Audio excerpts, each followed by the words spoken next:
महापुराण की कथा कहती है, महाराज पूर्णिमा का जो चंद्र है वो विशाल काय है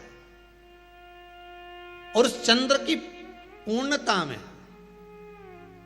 हमारी अभिलाषाएं भी पूर्ण हो। आप आस्था चैनल के माध्यम से जितने लोग कथा सुन रहे हैं, फेसबुक यूट्यूब पर जितने कथा सुन रहे हैं और कुबेरेश्वर धाम में जितने कथा सुन रहे हैं, आप में से कितने लोग हैं जो पूर्णिमा का व्रत करते हैं? जो माताएं करती हो जरा हाथ उठाइए। पूर्णिमा का व्रत जो करती है, करते हो ना आप लोग? रखिए हाथ। अब पूर्णिमा के व्रत में आपने कई बार किताब पढ़ी होगी पूर्णिमा की, या आपने व्रत किया होगा, या पूर्णिमा का व्रत आप धारण करे होगे, तो उसमें पूजन कौन से भगवान की होती है? पूर्णिमा के व्रत में किस भगवान की पूजन होती है? तो कहा पूर्णिमा के व्रत में केले के खंभ लगाकर पूर्णिमा का जो अध्यापन होता है, पूर्णिमा की जो पूजन होती है, उस पूजन में शंकर और पार्वती की पूजन की जाती है, शिव और नारायण की पूजन करी जाती है, शंकर और पार्वती का स्मरण किया जाता है। किसकी पूजन होती है? शिव पार्वती।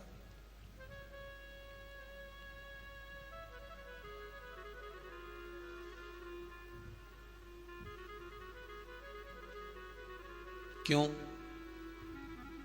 शंकर और पार्वती का पूजन क्यों करा जाता है पूर्णिमा के व्रत में? क्योंकि शिव और माता पार्वती ही केवल एक ऐसे हैं जिन्होंने अपूर्ण लक्ष्मी को भी पूर्ण बना दिया था। किसको पूर्ण बनाया है? लक्ष्मी। शरद पूर्णिमा के दिन अगर आप शंकर भगवान को एक लोटा पानी अगर शिव को समर्पित कर रहे हो, श्वेत पुष्प को रख कर शंकर जी के ऊपर सफेद फूल को चढ़ाकर अगर एक लोटा जल भी, एक पात्र जल भी शंकर को समर्पित कर रहे हो, तो ये लक्ष्मी के लिए ही तो कर रहे हो। और कौन सी लक्ष्मी? पूर्ण लक्ष्मी। पूर्ण लक्ष्मी।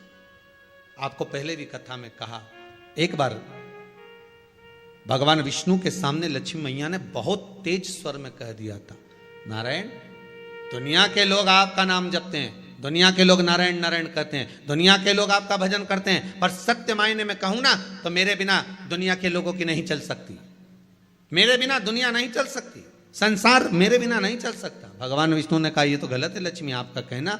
एक दिन लक्ष्मी को अहंकार आ गया, अहंकार के संबोधन जब माता लक्ष्मी करने लगी तो भगवान उसी समय पर भगवान विष्णु को क्रोध आ गया और भगवान विष्णु ने कह दिया, लक्ष्मी तू इतनी बड़ी बड़ी बात कहती है कि तेरे बिना नहीं रह सकती संसार। मैं तुझे कहता हूं लक्ष्मी, तू अपूर्ण है,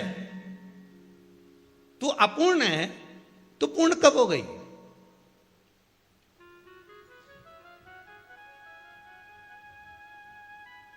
तेरी पूर्णता कहां हो गई? लक्ष्मी की आंख से आंसू बहने लगे। आज आपने मुझे अपूर्ण कहा है, आपको मालूम है आप मुझे अपूर्ण कह रहे हो? आपको ये ज्ञात हो रहा है आप मुझे अपूर्ण कह रहे हो? भगवान कहते हैं, हाँ लक्ष्मी, मैंने तुझे अपूर्ण कहा है। अपूर्णता का मतलब आप जानते हो ना? भगवान कहते हैं, लक्ष्मी मैं सब जानता हूं। लक्ष्मी रोती हुई माता सरस्वती के पास पहुंच गई। सरस्वती ने पूछा, क्या बात है लक्ष्मी, क्यों रो रही हो? लक्ष्मी जी ने कहा, क्या बताऊं सखी, मेरे पति ने आज मुझे अपूर्ण कह दिया है। तो क्यों रो रही है तू? अपूर्ण अगर कह दिया, पति ने ही तो कहा है ना, तो क्यों रोना? चल मेरे साथ में। और सरस्वती मैया माता लक्ष्मी को लेकर सीधे पहुंच गई माता पार्वती के यहाँ। माता पार्वती के यहाँ जब पहुंची है, माता पार्वती जी ने लक्ष्मी जी को देखा और सरस्वती को देखा तो पूछा कि बात क्या है, क्या हो गया ऐसा, क्या हुआ, क्या है ऐसा जो तुम दोनों आज मेरे पास में आई हो? क्या हुआ? पार्वती जी कुछ बोलती, शिव जी का ध्यान माता सरस्वती की ओर और लक्ष्मी की ओर गया और भगवान शंकर जान गए कि आज भगवान नारायण ने लक्ष्मी जी को अपूर्ण कहा है। अब देखें माता पार्वती क्या कर सकती है, इसको पूर्ण बनाने के लिए करेगी क्या? क्या हुआ? माता सरस्वती जी बोली, लक्ष्मी को अपूर्ण कह दिया। अपूर्ण कह दिया? हाँ, तो क्या सोचना उसके लिए? इसको मैं अभी पूर्ण बना देती हूं।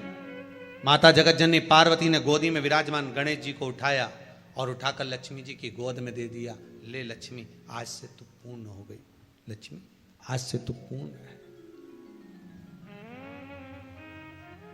गोदी में जब तक संतान नहीं है तो नारी को लोग अपूर्ण समझते हैं, पर माता पार्वती जी ने संपूर्ण ब्रह्मांड में एक सिद्धता प्रदान कर दी